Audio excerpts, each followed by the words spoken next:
What's up, everyone? Today we're going to learn about variable type coercion and mutation. So these are very important aspects of JavaScript language basics.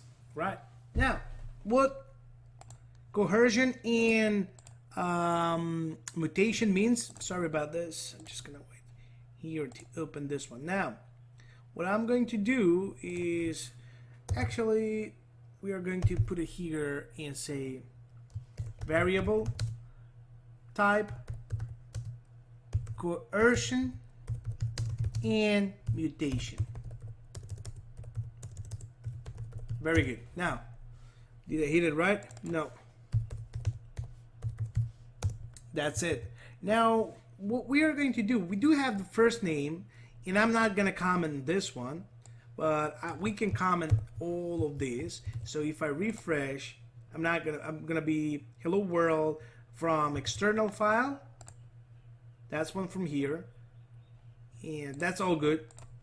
I don't have to be worried about that. So you can comment the section of the code like this, and that is what also comments are there for. So not just to make a comments about what your code will be about, and also sometimes you need to comment out things in order to continue working on something else. Nice.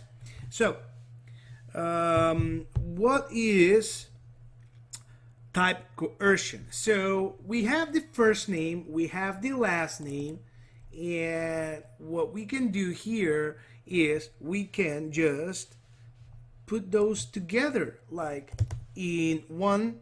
I'm just gonna say console log,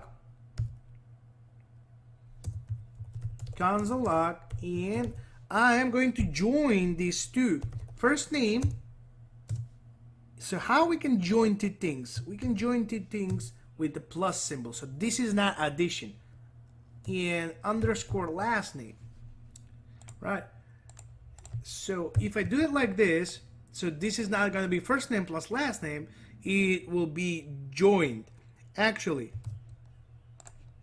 I will have Peter Collins. Now, what about this variable type coercion? What we can do after the plus symbol, what I would always do, I will leave a space like that, and I will need to concatenate again with the plus symbol. So it will be first name space last name. So they're all now transferred, or let's say not transferred is not a good word. So they're all now considered as strings because first name holds strings. This one is considered a space as a string, and this one is a string. Now, we do have this old.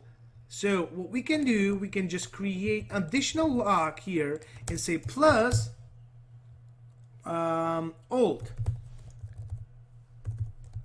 So Peter Collins is space plus, so we need to concatenate again. So now I would like to see Peter Collins is 33 years.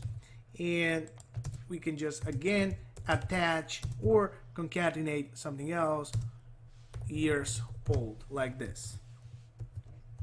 Let's check it out now. So Peter Collins is 33 years old. So what I did have, I have a mixed type of variables. One, it's holding a number like 33, which hold an integer number. The other one, they hold string. So that is how we can join these together. That is how it's called type coercion. Now, one more thing before we go. So we can declare. So remember, we declare one by one here variables. We can declare in one line. So variables first, variables second, third, and fourth. Right? Now, so I have this type here. So third, fourth, so I save it. And now if I try to access some of them, console log, for example, first, not that one. So I will have undefined value because actually we just declared them. Now we can define them in the lines below, or assign a value in the lines below. So what you can do, you can say first here, I don't have to put var in order to specify if it's variable. I can say first, I'm gonna say Rick, semicolon here, and I'm just gonna copy this one a couple of more times. So first, and the second, it will be Andy, and third will be John, and fourth, Melissa. So now, if I can space that, if I can show them here.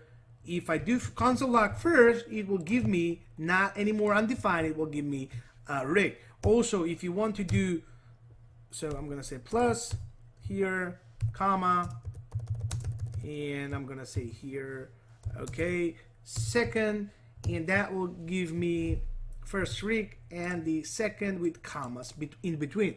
So that is how we can just declare multiple variables in one line, and after that, in our code below, we can just assign values to them. That's very good, right?